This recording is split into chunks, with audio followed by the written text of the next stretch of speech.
अनंत कोटि दंडवत सतगुरुदेव को। अपना कल ब्रह्म प्रकाश का विषय चल रहा था कि दो सृष्टियां जो हमें दिखाई दे रही हैं, जीव की सृष्टि प्रातिभाषक है, सत्ताएं चली थी, एक सत्ता सिद्ध हो गई थी। फिर कहा जो ये सृष्टि दिख रही है सत्ता एक है, तो सृष्टि क्या है? तो जीव की सृष्टि का आपको स्वप्न में बताया था कि वो प्रातिभाषिक सत्ता है। आप अपनी सृष्टि रच लेते हो और ईश्वर की सृष्टि का जो शरीर है व्यवहारिक सत्ता का, वो चारपाई पे छोड़ देते हो। तो ये जो जगत, रूप जगत है, नाम जगत है, ये दो सृष्टियां हैं, तो ये दोनों ही मिथ्या है। सत्ता का मतलब ये होता है कि दोनों की सम सत्ता है। जब मान लो परमार्थिक सत्ता है परमात्मा की, तो जगत की अगर परमार्थिक सत्ता है तो विरोध है, तो द्वैत है।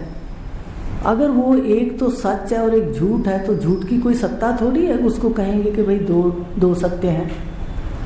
जगत भी सत्य है, परमात्मा भी सत्य है। तो जगत आकार है, आकार में वस्तु है, तो आकार वो मिथ्या, जगत गति कर रहा है षट विकार से, तो उसको बाध करना पड़ेगा।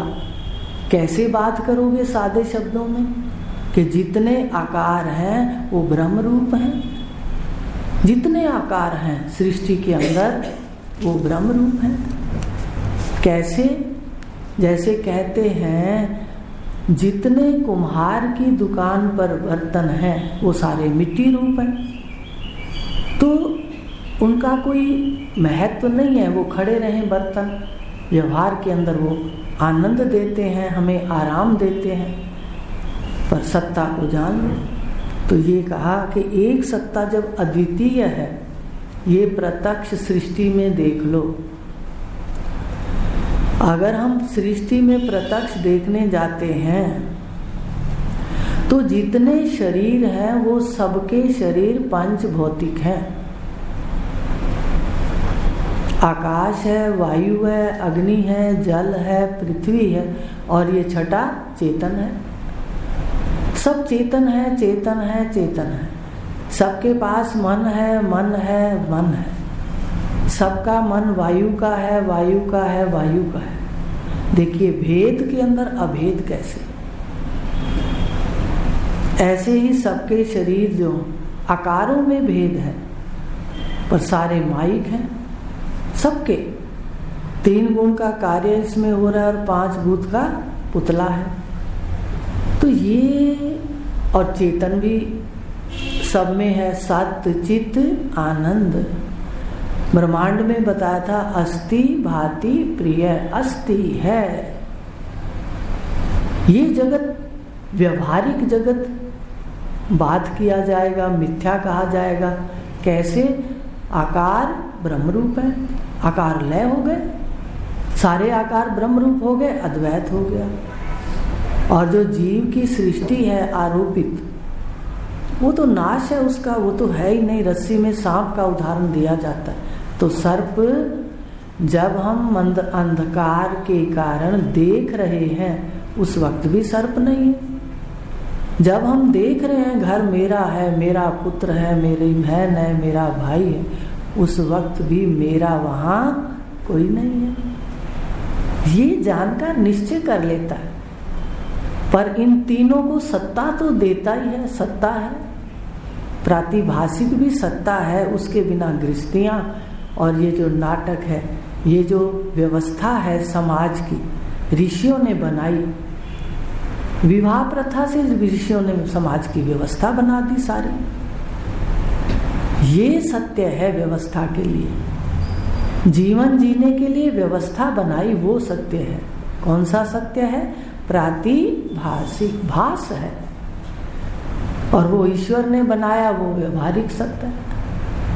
तो उसका भी अपना अपना महत्व है सृष्टि के अंदर।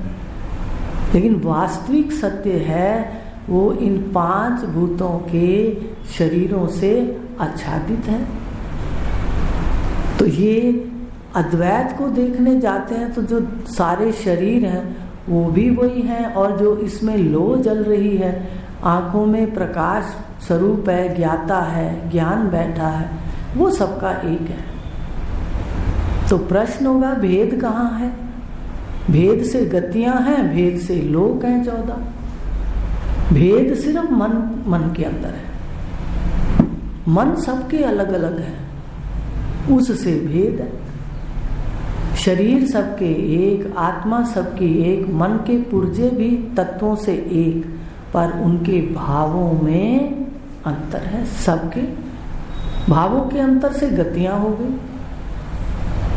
तो यहाँ अभेद है सर्वत्र। दर्शन उस सत्ता के करने हैं जो इन तीन देश काल वस्तु उससे परे है, प्रकाशक है, वो अपना स्वरूप है। तो ये सृष्टि हमको यही समझाए, नहीं एक साथ दूजा। कई बार बता चुके कि आप अपने नाक का, कान का, माथे का जो आकार है, इसका इस जैसा कोई दूसरा एक भी ढूंढ के लाके दिखा दो। सृष्टि प्रत्यक्ष समझाती है कि एक सांचा जो तैयार हुआ वो बिल्कुल ही ईश्वर दोबारा उसका प्रयोग ही नहीं करता। तो इस प्रकार अद्वैत को देखने के लिए हमें दिखेगा कि वास्तव में यहाँ अद्वैत है और देखने में यहाँ द्वैत है। सब अलग अलग दिख रहे हैं। बुद्धि लगाओ तो सब 5 भूत है, बुद्धि लगाओ तो सब में चेतन बैठा है, बुद्धि लगाओ तो एक क्षर है, एक अक्षर है, बुद्धि लगाओ तो ये दोनों रात को सो जाते हैं, वो परमात्मा है। और हम रोज सोते हैं उसके अंदर जाकर के। रोज हम बाहर कभी नहीं जाते। नींद के समय हम बाहर नहीं जाते, हम मुख मोड़ के अंतर्मुख होकर अपने अंदर जाते हैं। तो इसका मतलब अपना घर कहाँ है, उसका रास्ता हमारे अंतःकरण से जाता है। तो ये जो सब में साक्षी है, आत्मा है, ये भी सबका एक है। तो सृष्टि हमको यही समझाती है, इशारा करती है कि यहाँ एक जैसा दूसरा कोई नहीं। मता परतरम ना अन्यत किंचित अस्ति धनंजया। मेरे से अलावा किंचित मात्र भी, एक तिनका मात्र भी कोई वस्तु भिन्न नहीं।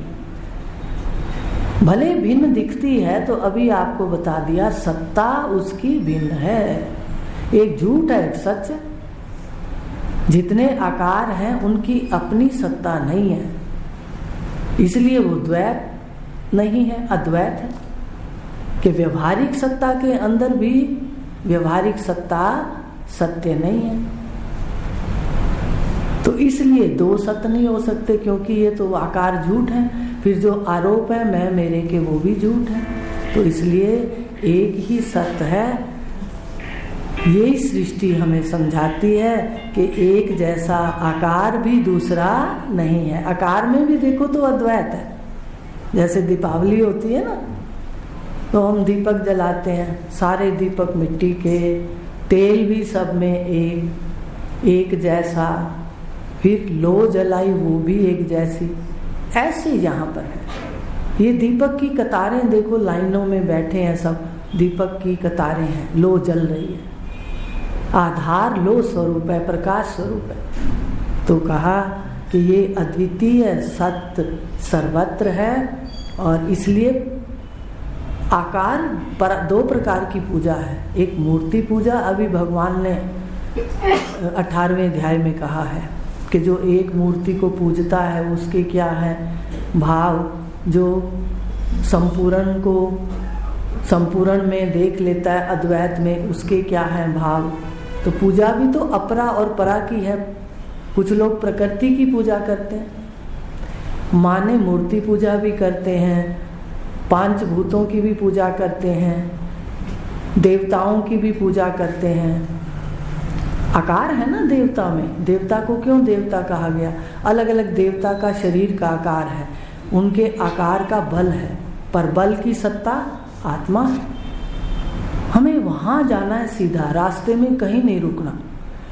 तो कहा ये जो सर्वत्र है अद्वितीय तत्व, इसलिए पूजा परा की होनी चाहिए। परा का मतलब क्या है कि जो स्वयं सृष्टि में आकार रहित है उसकी पूजा होनी चाहिए। आकार रहित ईश्वर को कहा गया, परा किसको कहा? ईश्वर को। तो पहले हमें अपने गुरुदेव, ऐसे तो अब परा पूजा जो है वो अपने गुरुदेव जो हैं वो आकार लेकर के संसार में आए हैं, या कोई आपका इष्ट है तो आंखों में बैठे चेतन को देख करके पूजा, उसका जानना, ये पूजा है।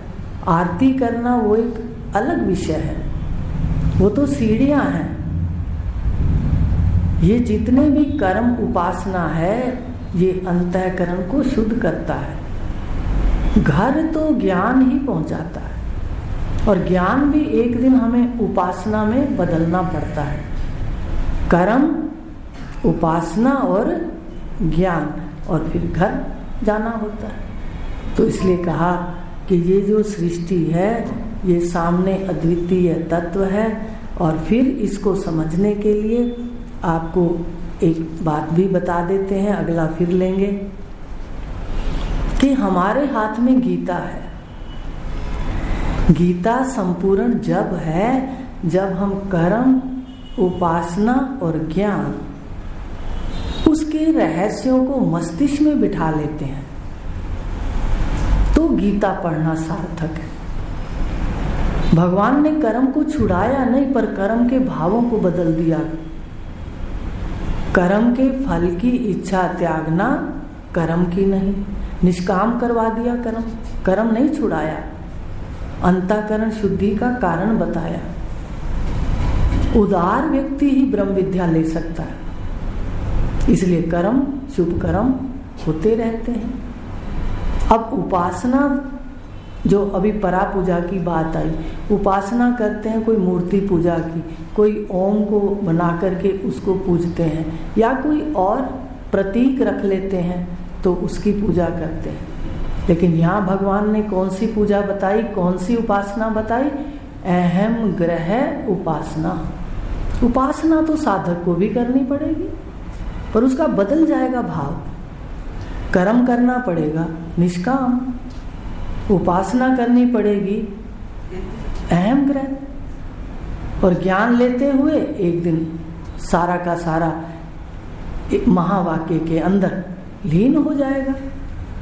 तो इस प्रकार ये जो सृष्टि है ये अद्वितीय है, पर अज्ञान के कारण हम जो भिन्नता देख रहे हैं, केवल जानना है बस। मुक्त हमारा स्वरूप है, हमने केवल जानना है।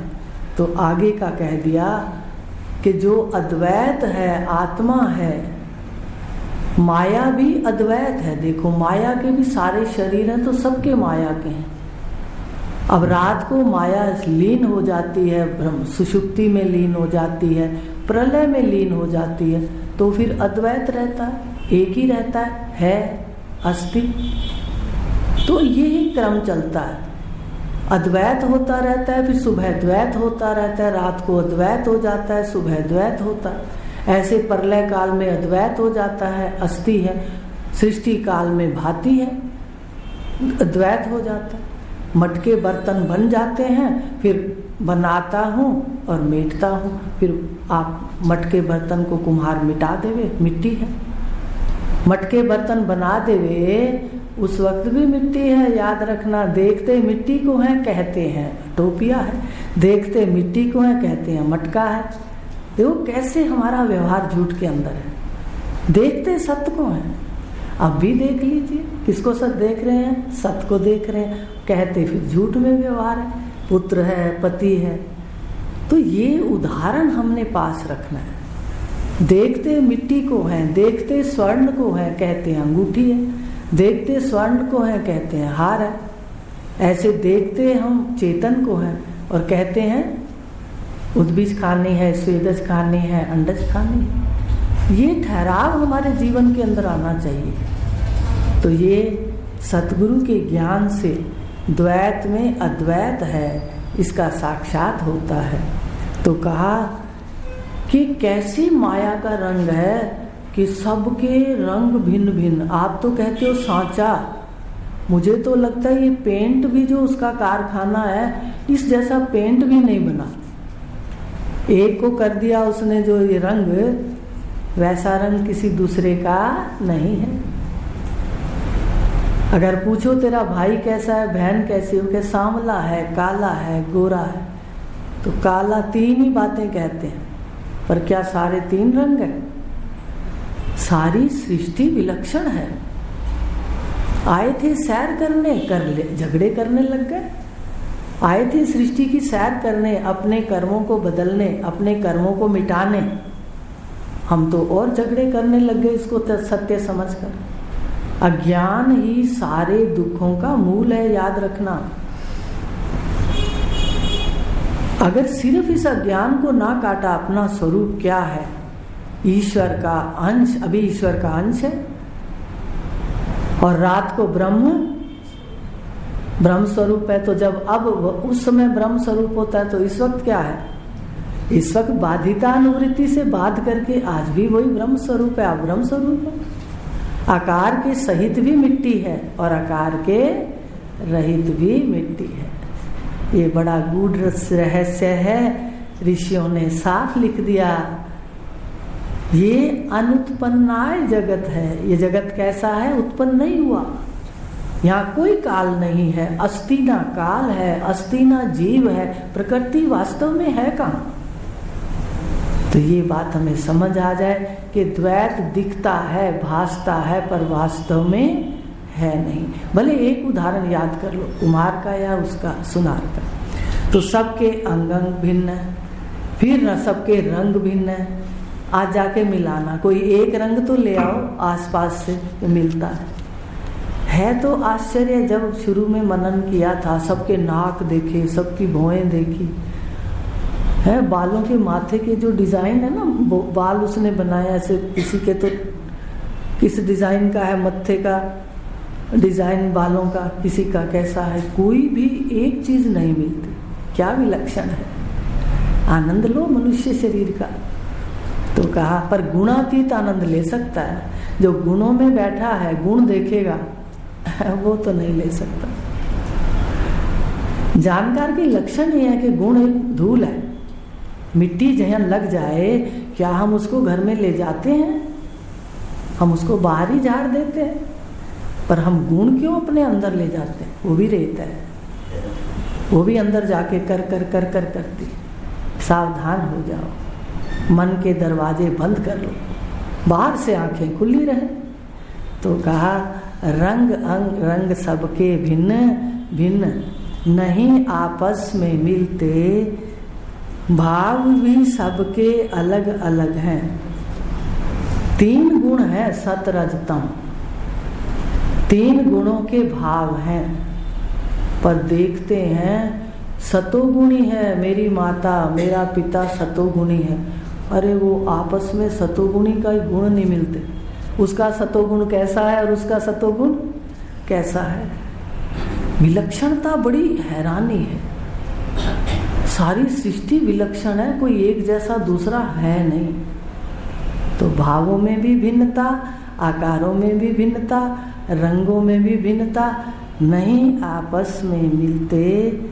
जितने आकार जगत के हैं, सारे भिन्नता से भरे हैं। ब्रह्म प्रकाश शुद्ध चेतन है, निर्गुण और निराकार। गुण आकार तो माया से हैं, जग माया विस्तार। तो जितने आकार हैं ये किसके हैं? माया के। माया क्या है? एको अहम बहुश्याम, ये स्फुरना है। अब एको अहम बहुश्याम कहते ही सारे आकार स्वप्न में प्रकट हो जाते हैं। आप स्वप्न को ना भूलना, वहां पर कुछ नहीं है, अन हुआ। जो आपको अभी बोला ना, अनुत्पन्ना है जगत। ये जगत उत्पन्न कहाँ है? शास्त्रों में इसको भी, ऋषियों ने इसको अज कहा कि जगत का भी जन्म नहीं है, परमात्मा का भी जन्म नहीं है। बताइए, जगत का जन्म भी कहाँ है? अगर जन्म होता तो स्वप्न के अंदर वो तो काफी समय रहता, कोई जब लय होता तो कोई छोटा मोटा कोई स्टूल भूल जाता या कोई गंगा में नहाए है तो शरीर गीला होता, उसका कोई शेष नहीं होता, क्योंकि वो उत्पन्न नहीं हुआ, अज है। तो जब उत्पन्न नहीं हुआ वो भी अज है, परमात्मा भी अज है। ये कैसा अज है? परमात्मा तो आदि अंत से रहित है। और ये कैसा अज है? कहते जैसे बांझ का पुत्र है। क्या उसकी उम्र है? कोई पूछे भाई बांझ के घर पुत्र हुआ है, कितने साल का है? आप हैरान हो जाओगे कि भाई बांझ का पुत्र तो होता नहीं, तो ये कितने साल, काल कहाँ से है? इसलिए याद रखना, ये जो दिख रहा है ये कुछ ऐसा है, उत्पन्न नहीं होता, स्वप्न की तरह प्रकट होता है और फिर ऐसे धीरे से जहाँ तक संस्कार है फिर लय हो जाता है। ऐसे जागृत में यहाँ कुछ नहीं रहता, शून्य हो जाता है। ये सारी सृष्टि आकाश से प्रकट हुई है। सारी सृष्टि का लय कहाँ होता है? आकाश में। आकाश माने शून्य। तो शून्य से जो प्रकट हुआ वो शून्य का गुण है, आकाश का गुण है शब्द। अब व्यवहार काल में देखो, शब्द से सृष्टि होती है। आपको कितने शब्द बाहर से आ करके अंतःकरण में गड़बड़ पैदा कर देते हैं। तू मेरा भाई है, तू मेरी बहन है, तुझे कर्तव्य पालन करने चाहिए, तुझे ये करना चाहिए, वो चाहिए चाहिए चाहिए चाहिए में फंसे रहते हैं। क्या है इसको जानते नहीं। तो बाहर से तो सारा कुछ आया, फिर अंदर से ज्ञान निकला। जैसा बाहर से डाला गया वैसा ही अंदर से निकल निकल के हम बोलते रहे, तू मेरी माँ, तू मेरी बहन। अंदर से तो नहीं आया, ये मनन करके आना। तो बाहर से ये सारा आया, ये सारा आरोपित है। तो कहा ये जो जगत है, ये जो संसार है, ये भावों का खेल है और वास्तव में ये उत्पन्न नहीं हुआ। स्वप्न की सृष्टि देख लेना, ये ईश्वर का सपन है, लंबा चलता है, पर जो काल जा रहा है, क्षण क्षण बदल रहा है, ये ज्ञान मैं सदा है, ये तो हर क्षण बदल रहा है। इसको याद रखने की जरूरत भी नहीं। आप बिल्कुल झाड़ दीजिए सारी बातों को, आप हो बस, ज्ञान ज्ञान ज्ञान, ये जा रहा है। आज भी कितना कुछ स्वप्न हो गया। शाम के 5-6 बज गए तो 5-6 बजे तक जो क्रिया हुई वो स्वप्न है, वापस नहीं आएगा। यही तो स्वप्न के लक्षण है। पर ये लंबा स्वप्न है, इसलिए हम इसको सत्य मानते हैं। वास्तव में ये सृष्टि प्रातिभाषिक जीव सृष्टि है और व्यवहारिक भी मिथ्या है, स्वरूप से नहीं है, बल आकार का सत्ता पर आश्रित है। इसलिए अद्वैत ही सत्य है। और क्या है वो अद्वैत? आपको बहुत बार बता दिया, हर बार बताना पड़ेगा, क्योंकि जो शब्द है संसार वाले वो भी हम रोज सुनते हैं। अब जो शब्द सारे हमारे अंदर सृष्टि बना गए झूठ की, सारी निष्ठा हमें झूठ में करा दी, वो बाहर के शब्द हैं। अब गुरुदेव कामी लाए, उन्होंने भी शब्द देना शुरू कर के कान से तेरे बीमारी गई है तो निकलेगी कहाँ से? कान से निकलेगी। उन्होंने शब्द देने गुरुदेव ने शुरू कर दिए। अब शब्दों ने शब्दों को काटना शुरू कर दिया। अंदर शोर हुआ होगा, कोई लोहे के औजार भी लकड़ी को काटते हैं, लोहा लोहे को काटता तो आवाज होती है। आप देखा करो, जब आप गुरु के शब्द और संसार के शब्द क्लैश करते हैं आपस में तो आपके अंदर द्वंद्व होता है। तो शब्द से शब्द, अब शब्द सृष्टि का मूल कारण आकाश है। तो जब आकाश से उत्पन्न हुई है जो सृष्टि, मिथ्या सृष्टि, वो निष्ठा हो गई हमें। तो अब सत्य की निष्ठा पहला कदम है। हम सत्य देख के उस पर निष्ठा करें, और अगर कहना ना मानेंगे तो आखिरी समय देह के आप सदा रहते हो, ये सीन बदल जाए। आप ज्ञान हो, सदा हो। तो कहा ये जो चेतन आत्मा है, मैं कह रहा है, ये प्रकाश स्वरूप है। आपको बताया था कि सामने जितना दिखाई दे रहा है वस्तुएं, ये किसी देश में है, आकार में है। देश, वस्तु और काल, काल लगा हुआ है, इन तीनों को लांघ जाओ तो इसका प्रकाशक निकलेगा आत्मा। इधर लांघेंगे तो अधिष्ठान ईश्वर निकलेगा इसका। ये लय जिसमें होगा, जिसमें प्रलय होगी, तो इधर वाला नहीं, अपने शरीर की ओर नहीं, अपने शरीर के सामने। तो इसको लय करेंगे तो अधिष्ठान ईश्वर निकलेगा, इसका अधिष्ठान। माया निकलेगी, शून्य निकलेगा, ये शून्य में लीन है। शून्य क्या है? माया। माया किसकी शक्ति है? ब्रह्म की। और शक्ति में व्याप्त कौन है? शक्तिमान। आपकी शक्ति में कौन व्याप्त है? आप व्याप्त तो चेतन। कैसे? अभी जैसे शब्द बोल रहे हैं तो मेरे इस शब्दों के अंदर मेरी चेतनता ही तो है, मुझसे भिन्न है। ये शब्द मेरे से जुड़े हुए हैं, मुझ चेतन से, मेरी मैं से। तो देखने में ध्यान से देखोगे तो सारा व्यवहार चेतनता में है। तो कहा इधर देश काल वस्तु का लय करो, बार बार करो, अधिष्ठान को देखो। अधिष्ठान को भी प्रकाशक देखना है। अधिष्ठान ईश्वर है, ईश्वर का जो प्रकाशक है वो चेतन ब्रह्म है। और इधर जब हम अपने अंदर इसका लय करेंगे, देह का, इंद्रियों का, तो शून्य में जाएंगे, सुषुप्ति में। तो सुषुप्ति में जो है वो ईश्वर का प्राज्ञ संज्ञा है। जीव को, सुषुप्ति वाले चेतन को प्राज्ञ कहते हैं। उधर जो अधिष्ठान है ब्रह्मांड की सुषुप्ति का ईश्वर, तो प्राज्ञ और ईश्वर क्या कहते हो? प्रक्रिया के अंदर एक है।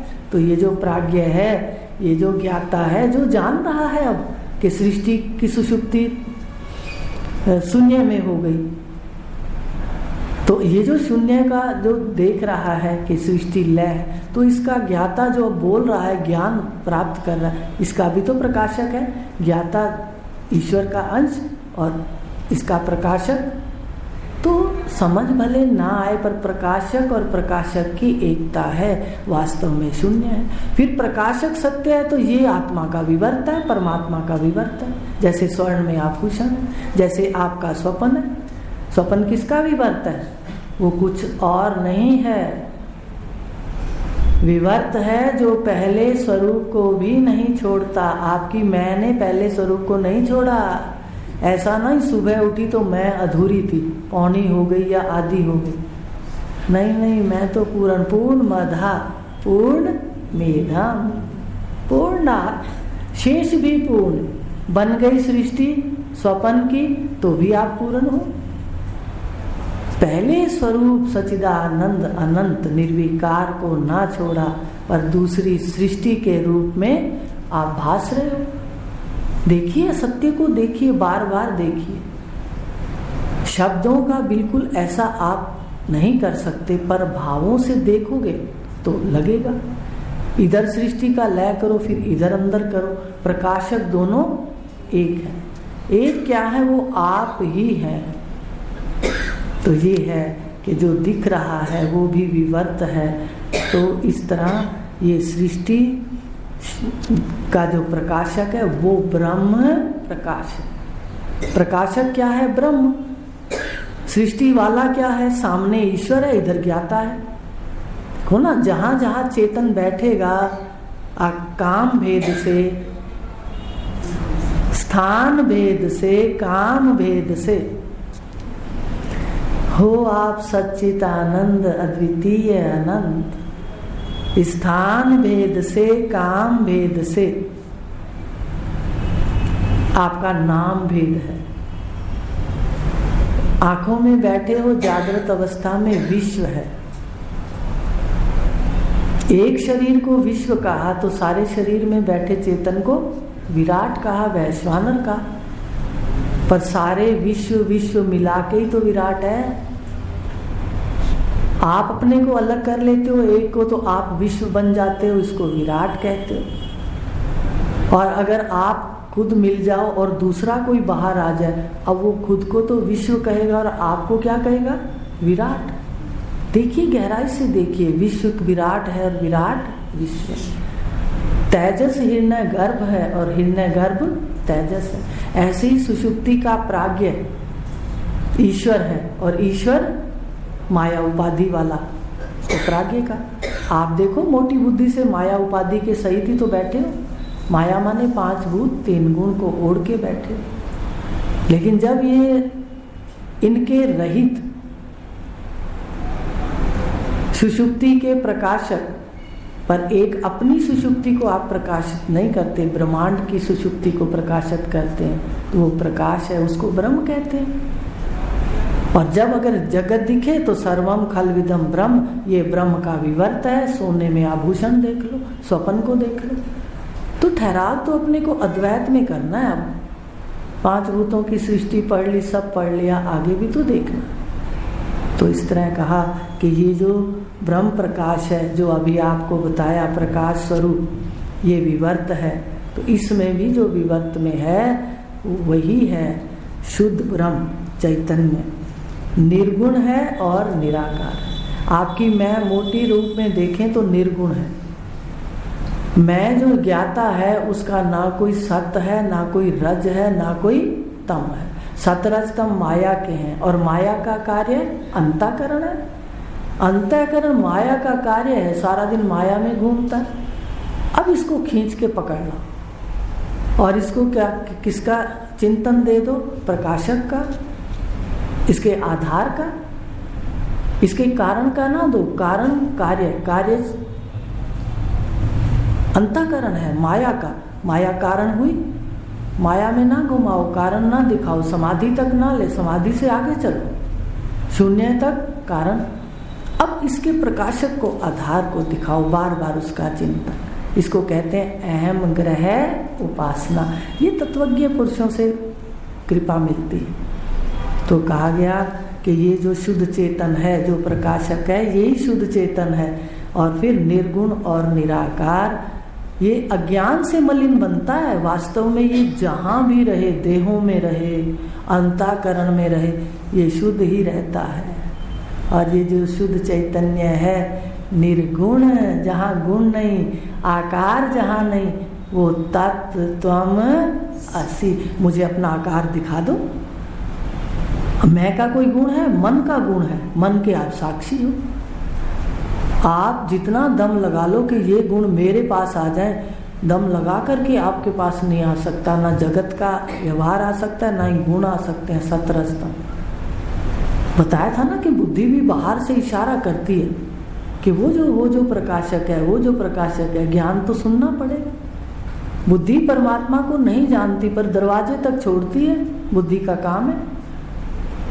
इसलिए पंडा बुद्धि वाला व्यक्ति जो विवेकवती बुद्धि रखता है वो अपने घर पहुंच सकता है। बुद्धि घर तक नहीं पहुंचाती, लेकिन निकट जाके छोड़ देती है, इशारा कर देती है कि देखो वो जो प्रकाशक है।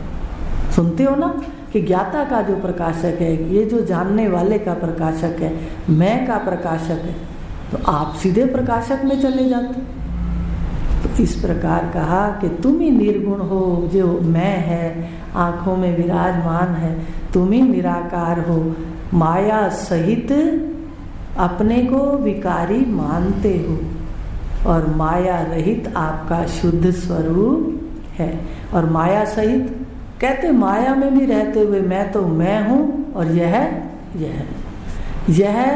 निर्विकार हो नहीं सकता और मैं विकारी हो नहीं सकता। सूर्य की किरणें अगर कीचड़ में पड़ती हैं तो क्या मैली थोड़ी होती है? आप सारे शरीर में व्याप्त हो तो शरीर की किसी क्रिया से आपका महत्व नहीं। देखिए कैसे ये इतने बड़े बड़े ब्रह्मांड शून्य हो जाते हैं। कमाल है। प्रलय काल में क्या होता है, ब्रह्मांड इतने इतने बड़े शून्य हो जाते हैं। और ऐसे देखो तो इतने ब्रह्मांड कितने दिखाते हैं, नक्षत्र ग्रह तारे। तो ये उसकी माया है। तुम वही हो निर्गुण निराकार, और जो गुण आकार है ये माया। माया माने जादूगर। जादूगर ने अपनी जादूगरी दिखा दी। जादूगरी कभी है कभी नहीं, तो ये जादूगरी है जो दिख रहा है शरीर। तुम सत्य हो इसमें, जानने वाले देखने वाले। गुण आकार माया के हैं और जग किसका विस्तार है? माया का। रूप जितने हैं एको अहम बहुश्याम, ये माया है, उसका स्वभाव है, स्वभाव के आश्रित है, विस्तार है और है उसके अंदर। स्वपन आपके अंदर है, विस्तार भी दिख रहा है, द्वैत भी दिख रहा है, लेकिन है आपके अंदर। ऐसे ही सब कुछ उसके अंदर ही है, बाहर कुछ नहीं है। ये आज इतना लेंगे। अब ये देखना ध्यान से कि सारा जो बाहर का ज्ञान है हमारे पास, वो बाहर से आता है। शास्त्रीय भाषा में कहते हैं बाहर से जो आता है वो प्रत्यय है, और जो प्रत्यय अंदर से फिर बाहर लौट के जाते हैं उसको ज्ञान कहते हैं। तो ये भी इसमें सुन लो। तो आकार सारे माया के हैं और जगत क्या है? माया का विस्तार। अब इसको देखते हुए, इसमें वर्तते हुए इसकी तरफ से सो जाओ। जागृत में सो जाओ और सुषुप्ति में जाग रहे हो। वहां वैसे गुरु ने दिखा दिया कि देखो सुषुप्ति में तू जाग रहा है और जागृत में सो जा। यहाँ जैसा व्यवहार होता है उसको महत्व ना दो, उसकी तरफ से इसको उपरति कहते हैं, भाई उपराम हो जाओ। तो इस तरह आज इतना लेंगे, कल लेंगे आगे कि सृष्टि की हर वस्तु अद्वितीय तत्व दिखा रही है और सारे भेद में आपको बता दिया अभेद ही नजर आए। सारे भेद में अगर मनन करोगे तो भेद वास्तविक नहीं है, ये तादात्म्य संबंध है। क्या संबंध है आकारों का वस्तु के साथ? देखने में भेद और वास्तव में आभूषण का स्वर्ण का आभूषणों के साथ, आभूषणों का स्वर्ण के साथ क्या संबंध है? वास्तव में भेद और देखने में भेद और वास्तव में अभेद। तो जगत भी क्या है? ये वास्तव, ये परमात्मा ब्रह्म के साथ आकारों का, माया का तादात्म्य संबंध है। देखने में भेद और वास्तव में अभेद। ओम पूर्णमदः पूर्णमिदं